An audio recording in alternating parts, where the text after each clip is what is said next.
Artist to artist, venue to venue, another great interview brought to you by Spokane's newest online community, Spokane Music Mag. Spokane Music Mag. Hey everybody, welcome back to Spokane Music Mag. This is Ron Robinson again. I'm your host. We're here tonight with Elephant Gun Riot. You guys want to take a second here and introduce yourself to our fans? Sure. Absolutely. I'm Zach, and I play guitar. I'm Mike, and I play drums. And I'm Caitlin, the singer. Dun, dun, dun. Dum bum bum. Awesome. So you guys just got done thrashing the house here at the Knitting Factory in Spokane. Awesome show. You guys did great. How do you feel? Awesome. Yeah, feel really good. Always pumped up after we play. And this is a great venue. It's just such a great venue. Yeah, it was a blast. It was, a ton of people, everybody, looking out. Everybody's enjoying themselves. We were just kicking off the night. So I know right now there's a ton of people out there just loving it. Is this guy's birthday? Oh, it's Mike's birthday. Happy birthday, Mike. 30. Awesome.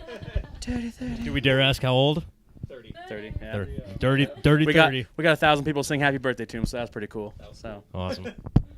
Cool. Well, hey, you guys are well known throughout Spokane. Most of the people watching this right now probably have, unless they've been under a rock for the last 5 years, have probably heard about you before. But there's some stuff that a lot of the guys out here don't know. One, for instance, is kind of an insight as to how the magic's made, how the magic's done. Would you guys mind telling us a little bit about the songwriting process? Sure. Songwriting process it's a lot of fun. A lot of it's kind of technology based because the internet and just what you can afford now with computer plugins and stuff. I'll have an idea, hop in my room, load up my software, throw a couple riffs down, and then what I'll do for Mike is I'll just be like, I'll literally just form the like, I'm thinking something like this. I'm like, here's halftime. It's like super simple. Send it to him. He's like, I got ideas. He'll lay them down, maybe send them back to me, and then our bass programmer. So it's a lot of songs will kind of just be formed via internet and idea tossing back and forth because it's so awesome, quick and easy. And then at our next practice, like, hey, let's just give it a run.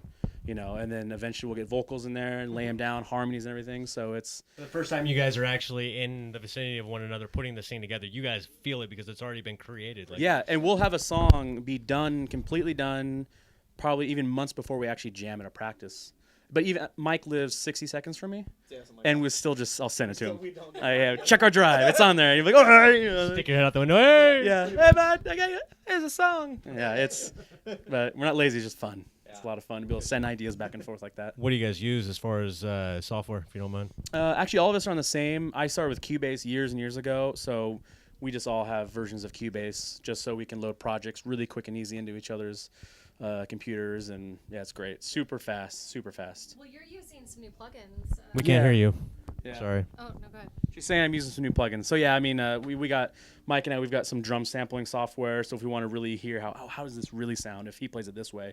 And I have an electronic kit at home that I have plugged into my PC so I can, lay down tracks real time and, put them in MIDI and then mess with them and send them back to Zach, and it makes it really easy. Yeah, it's awesome. I mean, I could literally have an idea. If he's at home, I can send it to him. He can send me something back in 30 minutes. Sure. It's amazing. This is a big... I'm kind of a techie myself, and this is the big excitement for me in the last couple of years as far as recording is concerned. I mean, the fact that I can do so much at home. I mean, I can lay something down that sounds like absolute crap, to be quite honest with you. And I mean, through the magic of good editing skills, you can make some cool stuff happen. Yeah. Even 10 years ago, it's advanced so much. Yeah, it's amazing. We basically we're in the studio right now recording a new EP, and we literally have demos of everything we did for this EP, all the drums, everything basically completed. So we have like a completed EP that we're now going in the studio to record again, essentially. Tell me more. Yeah. So we got drums and guitar done. Started on bass. We're trying to fly through it. 5-song EP. We're hoping to be out in fall. We all are super excited about it. I'll listen to the demos and be like, oh, okay, this will be cool. I think people will like it. So I'm excited about it. Our last one, I was excited about it, but it was more of a kind of finding our way as a band. Like, let's write a song like this. Let's write a song like that. Let's write something heavier. Let's write something softer. This one's more of a honed-in sound. So I'm excited for people to hear it. That's interesting as far as how you guys have one record out so far, and you guys have gotten to the point where you realize what it is that you want to do. I mean, with having all that skill, all that ability, and all of the all the editing, Yeah. options that you could possibly. I mean, you could do whatever you want, really. And you guys have spent one record honing your sound, and now we're coming out with something that Exactly. that's beautiful. Now let's step back for a second and talk about how it is that you guys came together. How it is that you guys formed. I mean, what did that process look like? Who was responsible for driving that force? And So, myself, Zach, and our bass player Patrick, we've been playing music together for 15 years. 17 years. We did the math 17 today. years. Yeah. 17 years, 6 Over half of our lives. days. Yeah. We were preteens. Yeah, basically. Literally. Preteens, yeah. And we just played as a, different, the three core of us, had different bands throughout high school and college and stuff. And then we all just always stuck together, and we always had trouble holding on to singers that could keep up with us, basically, musically and personally and that kind of thing. And then, God, was it 4 years ago now? Yeah, 3. Called 3-ish. 3.5. Yeah. We hooked up with Caitlin and then decided we needed to add another guitar player. Zach's brother Sean plays guitar, brought him into the mix, and the rest is history. I've got more to add. All right. What's actually really cool is I met these guys in high school. So I've known them for a while. Obviously, we went our separate ways. Mike, went to school. I went to school. Patrick, he's a lawyer. We all went our separate ways. But I met these guys in high school when they were in another band and did a couple of songs with them on one of their EPs at the time. And then years later, find them again at another show. I didn't even know that they were playing. And they were like, wait, come and try out for us. We remember you can sing. And then that's really, how I got into the band with them. But it's just kind of funny how we've all it all came right back around. just got to kind of go with it, right? It's already pretty much meant to be if you guys are bouncing Yeah. off each other that often and that, conveniently.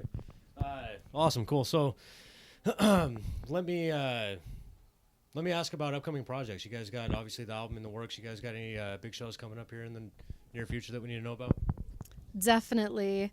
One of the shows is going to be in Tacoma. It's for the troops, Rock for the Troops. And actually, Rock for the Troops. Stitched Apart and Adelita's Way. And that's September 9th, which we're really, really excited about. We're also in Tacoma. What's the venue? At Cheney Stadium. I'll be there. It'll be, I think it's their main parking lot area that they're going to have it in. But that's because they've got it's like a motorcycle rally too. So you gotta. What more do you need? Yeah. Food and booze, and we're done. And Yes, sir. yeah. America. And another Spokane local is joining us for that. Alive in Barcelona is going to be joining us over there in Tacoma for that one, which we're really excited about. And also September 8th here in Spokane, there's a brand new festival coming to Spokane called Tinnibalation, which it's a huge 3-day event. It's going to be amazing, I think, for the area, and we're really pleased to be able to play that. And we're doing that the Friday, September 8th, the day before. So we highly recommend people check out that event. It's the first of its kind here. So we really want to see that happen. And then we're hitting the road. We're going to go to Montana this month for a couple dates and just finish the EP. Honestly, we just got to get that done. So Get it done, start pushing it, right? Yeah. Cool. All right. Well, probably one more quick question before we start moving towards wrapping this up. I love asking people about advice to those guys, those that are coming up behind them, people that are maybe picking up a guitar for the first time, people that are trying to figure out their way through the music scene here in Spokane or touring around the state or regionally. You guys just kind of took that next step and are kind of getting out to neighboring states and such, as you just mentioned. What is some advice that you would give to some of these kids that are struggling on either getting going or taking that next step? I think the biggest advice I would give is play with people that you truly enjoy and love. I've been lucky where in a lot of the projects I've played in, it's been with really good people, and it just makes going to practice easier. It makes writing that song easier because I'm like, oh, so-and-so's going to be practice. Oh, they were late the other day. Or you have all these like little things that build up. Having people that you truly care about and just that are good musicians, that's huge. I would suggest that's one thing because you kind of help hold each other up like, hey, let's get better together. Let's do this, and you're playing bigger shows and you kind of grow together because you care about each other. You're not trying to hold anybody down like, oh, let's hold him down so then we can get this guitar player or do this. And kind of the weird stuff that happens in bands. Sure. Just enjoy the people you play with, work hard, play a lot. You're gonna play a lot. You hear all the time. You play shows in front of 10 people. You know, we look Just like you would in front of 10,000. exactly. I mean, we played a show about 3 years ago at this old place that didn't exist anymore in front of probably 10, 12 people. Maybe 2 friends were there. And now we just got to play a show in front of about 1,000 people, you know, because we just kept going. We've got about almost 100 shows under our belts. We keep having fun. We keep trying new things. And when it's easy and fun, it never feels like work. You're never rolling your eyes like, oh, we got to do this. Oh, we got to go out of town. We got to drive 4 miles to Seattle or 4 hours, 4 miles, 4 hours to Seattle to play a show. It's like, we get excited about it. Like, let's go play a show. Let's go make new fans. Let's meet new people. It's just Expand the family. Yeah, and us in the band is literally a family. I mean, we've known each other forever. And my brother's in the band. I mean, it's such an easy thing to get up and do. So my advice would be play with people that you legitimately enjoy being around. And everything else will fall into place. Can't make the music connect if you guys aren't. Exactly. Right. Yeah. It's the real deal Holyfield. Met that guy once, by the way. Oh, really? Nice. It's not about me. Anyway, moving on. But I want to know more. How'd you meet him? Where'd you We'll meet talk him? later. We'll talk later. Hey, right. So, all right, content. All right, where can our fans reach your music and videos, photos, and so on and so forth? I know you guys got some stuff out on YouTube, iTunes, so on, right? Yeah, I mean, pretty much everywhere. I mean, our entire catalog is on Spotify, iTunes, Apple Music. We have a Bandcamp page, elephantgunriot.bandcamp.com.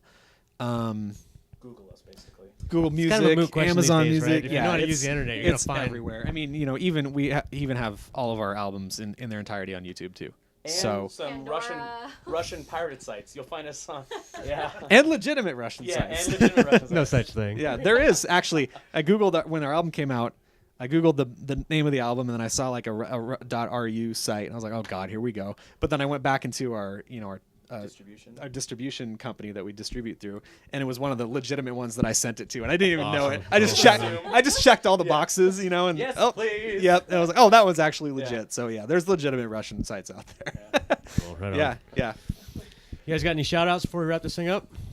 Hey, anybody you want to thank along the road? Any sponsors? Any kind of people that have been helpful along the way for the last couple of? Well, today definitely Rock 94.5. Absolutely. They're so supportive of the local scene here. You know, we've traveled a lot around the Pacific Northwest, and talked to other bands that are friends of ours from other towns. And, you know, they always say like, oh, you know, you have such a supportive radio station. They put on these free shows here. You know, they spin local music. That's definitely Rock 94.5 for sure. The Knit's also great to us. The Knit's always been fantastic for local shows and local bands. To have this great of a venue that will be willing to just put on local shows is huge. You know, I mean, we got done playing, and I don't know how many people came up to us and said, "This is the first time I've seen you guys. You guys are amazing. Oh my god!" And they're buying shirts and stuff. We're like, "Whoa, this is great." You know, if this place and Rock 94.5 weren't doing this together, you know, This scene would be a lot different. yeah, we wouldn't be here, and they wouldn't have seen us. And you know, just having the ability to play in front of so many people, and people who want to be here and want to watch the live music, people who know their local bands playing. It's perfect. It's amazing. Sure, right on. Well, Yeah. thank you guys very much for taking the time to sit down with us. We really enjoy watching you guys do your thing, and continue to. Thank you. We're going to continue to look forward to seeing you guys, stay active in the local scene here. So appreciate your time. Yeah. Thank you very good much. Luck to you. Yeah. Absolutely. Yeah. All right, folks. That's Elephant Gun Riot here with Spokane Music Mag. I want to give a special shout out to Finger Swagger and Sidelight Productions. Thank you very much for tuning in and joining us tonight, and have a good night.